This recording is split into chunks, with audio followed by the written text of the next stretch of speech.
연일 고생들 많으십니다. 기획재정위원회에서 활동하는 더불어민주당 양경숙입니다.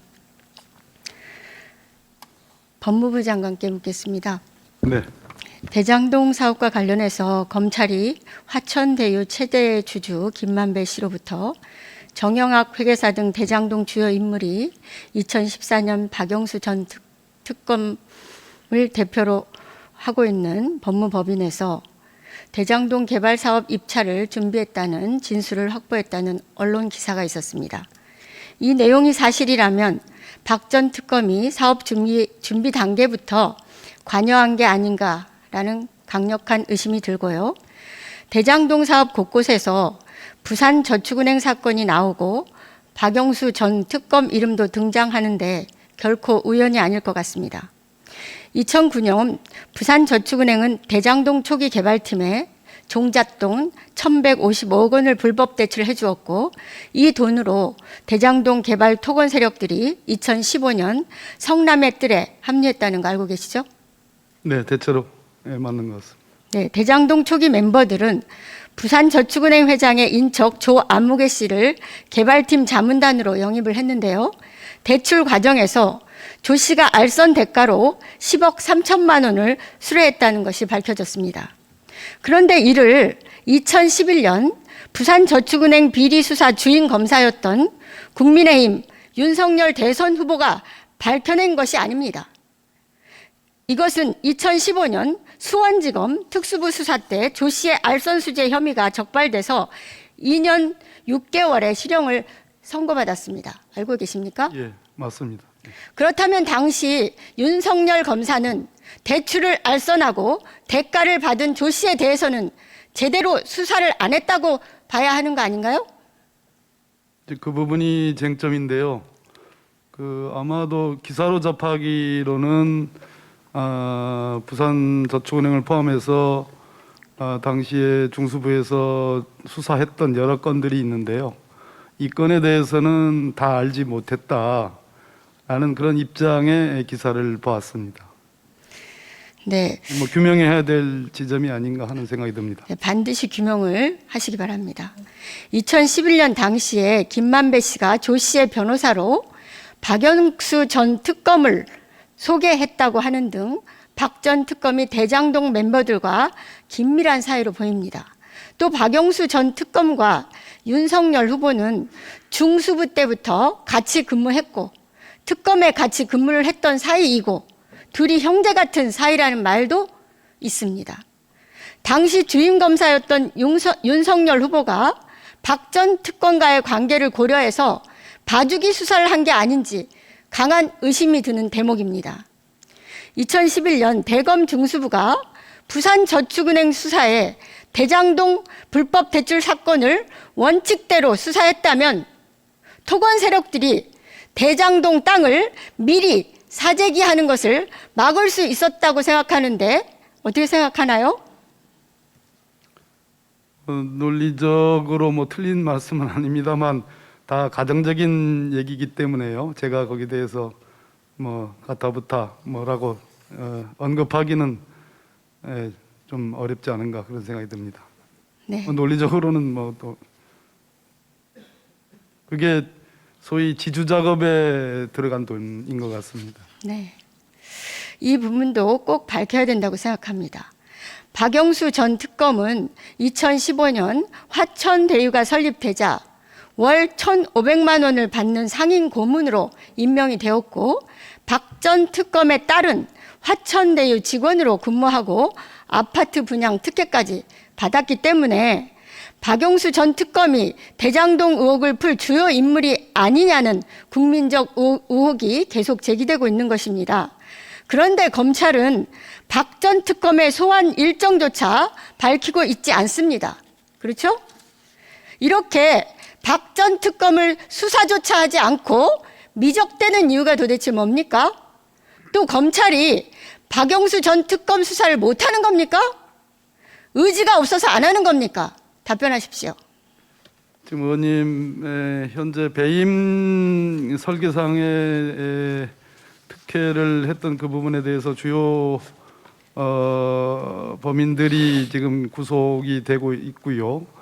또 다른 축인 로비와 관련돼서 또 뭐 소위 말하는 50억 클럽과 관련해서 그쪽으로의 수사가 지금 진행이 되고 있습니다. 수사가 좀 더 강화될 것으로 알고 있고요. 그래서 의원님 지금 물어보시는 그 지점에 대해서는 조금 더 검찰의 수사를 한번 지켜봐 달라 이런 말씀을 드리고 싶습니다. 네, 철저하게 수사해 주시기 바랍니다. 대장동 개발 특혜 사건의 진상 규명은 부산저축은행 불법 대출 부실 수사에서 시작해야 한다고 생각합니다. 어떻게 생각하세요? 이미 대장동 수사는 꽤 많이 해왔고요. 한 달 이상 해왔고 말씀드린 대로 크게 두 축, 즉 배임 특혜 부분과 다른 한 축, 소위 로비 이 두 축이 결국은 국민들이 원하는 진상규명의 최종 목표가 아닌가. 검찰도 그러한 목표에 충실하게 최선을 다해서 수사를 하고 있다 이렇게 말씀드리겠습니다. 네, 국민적 의혹이 한 점 남지 않도록 철저하게 수사해 주시기 바랍니다. 다음은 그 역외 탈세에 대해서 묻겠습니다.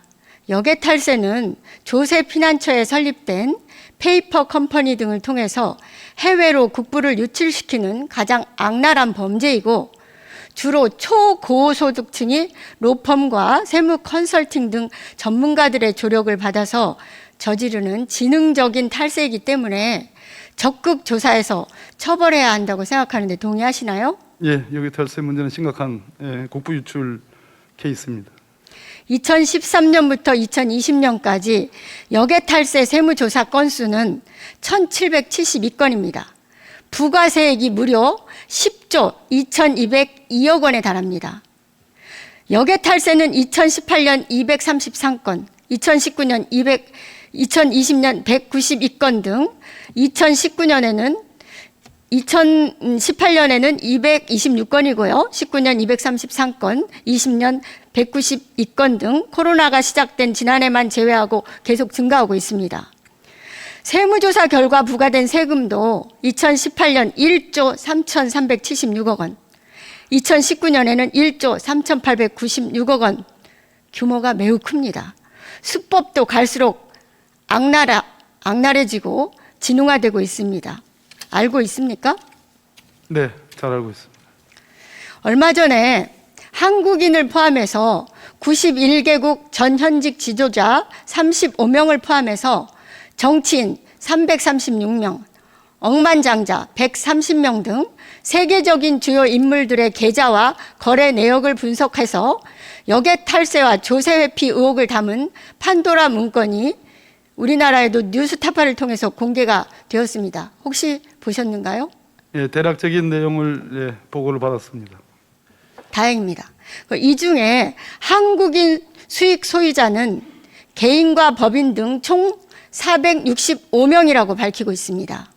특히 삼성의 이재용 부회장은 2008년 스위스은행 계좌 개설을 위해서 조세 회피처인 영국령 버진 아일랜드의 차명으로 페이퍼 컴퍼니를 설립했다는 의혹이 제기되었습니다.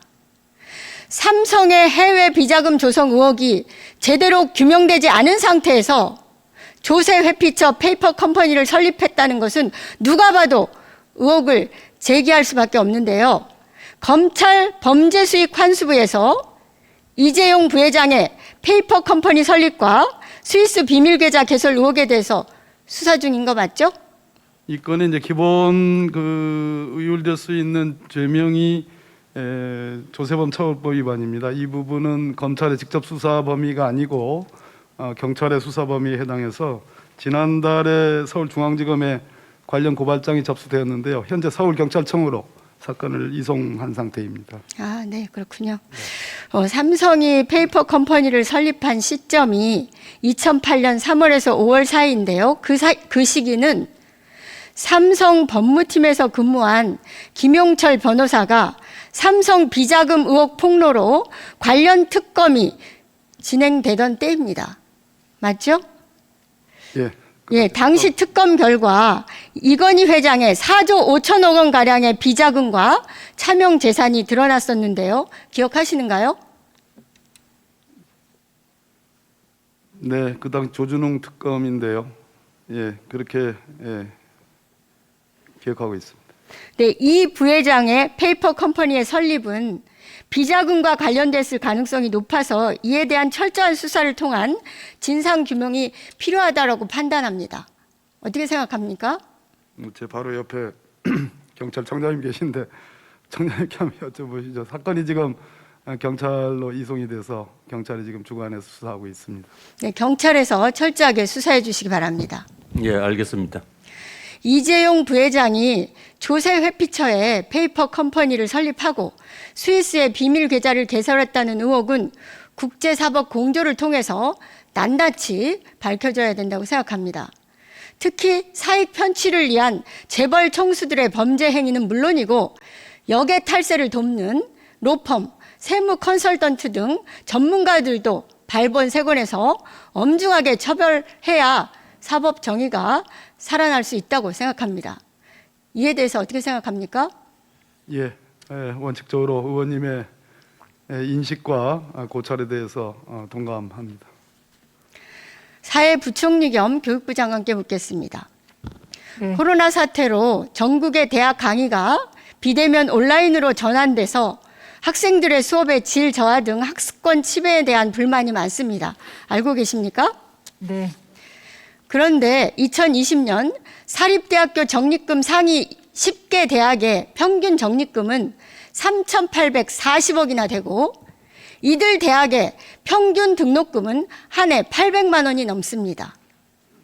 그런데 올해 누적 적립금 상위 10개 대학 중 코로나로 인한 경제적 어려움과 비대면 온라인 수업 등에 따른 코로나 특별 장학금을 지급한 학교는 단 4곳에 불과합니다. 올해 코로나 특별 장학금을 지급한 4개 학교도 학생 1인당 평균 장학금 지급액이 16만 원 정도에 불과합니다. 2020년 적립금 상위 10개 대학의 총 적립금은 무려 3조 8천억 원인 반면 장학금 지급액은 29억 원으로 누적 적립금의 0.08% 수준입니다.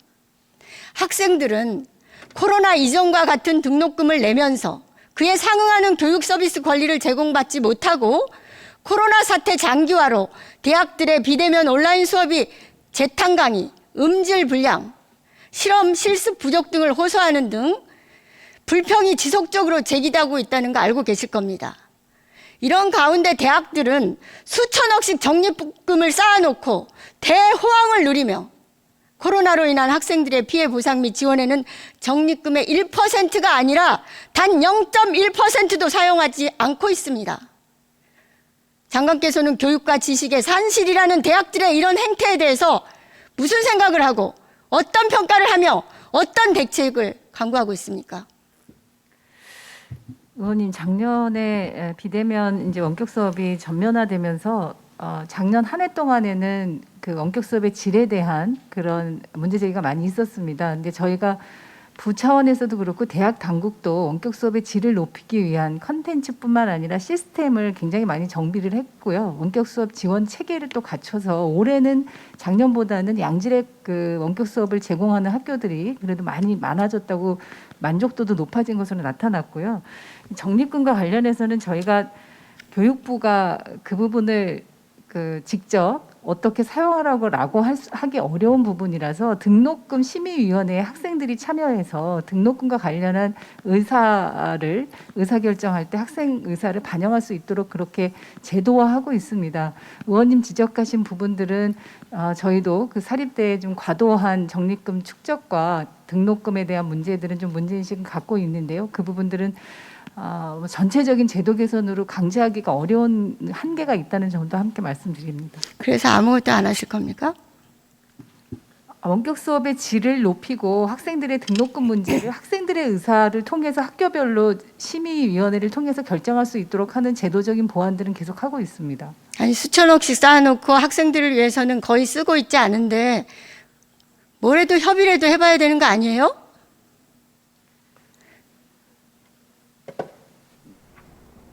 적립금과 관련해서요. 저희가 학교에다 이제 대학 재정 지원도 하고 하면서 각 대학의 그런 혁신을 위한 여러 가지 프로그램과 대학의 자체적인 자율적인 혁신 계획들을 보고 있습니다.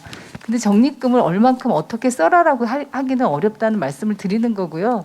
그 부분은 학교가 강력한 바람을 의지를 표명하고 있습니다. 그 학생과 학교 측에만 맡겨놓을 겁니까? 아무런 역할을 할 의지가 없습니까? 원님, 고등교육은 학교가 잘 아실 겁니다. 그리고 그렇게 유도하고 권고하면서 자율적인 개선들이 될 수 있도록 하는 게 방향인데요. 그것을 이제 강제하고 의무화하고 하기는 어려운 한계가 있기 때문에 저희가 학생들의 의견을 충분히 수렴하고 대교협이나 또 전문대교협 통해서 어떻게 하면 고등교육의 그런 질적 전환들을 이뤄낼 수 있을지도 논의하고 있는 중이기 때문에 적립금에 초점을 맞춰서가 아니라 고등교육의 질을 높이는 방향으로 그렇게 논의를 하고 추진하도록 하겠습니다. 시간 조금만 더. 말씀하세요.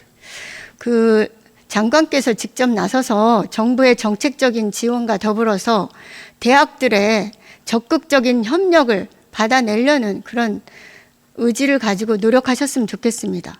그래서 학생들의 교육 환경 개선 및 코로나 피해에 대한 적절한 보상에 대한 그런 방안도 마련하시고 또 학생들의 불만도 현장에서 듣고 대학 측에 전달해서 대학들이 이렇게 수천억씩 축적해 놓고 학생들을 위해서 쓰지 않는 부분에 대해서 상당히 많이 개선될 수 있도록 그런 역할을 해주시기 바랍니다. 그리고 어떤 노력을 하셨는지, 어떤 협의를 하셨는지 국회에 보고해 주시기 바랍니다.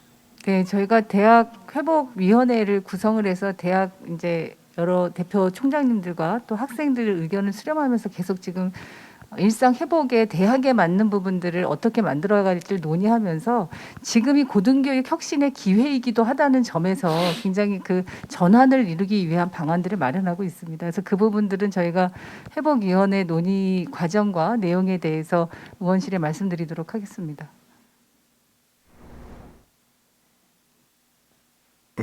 양경숙 의원님 수고하셨습니다. 다음은 경북 영천시 총독은 출신의 존경하는 이만희 간사님 질의해 주시기 바랍니다.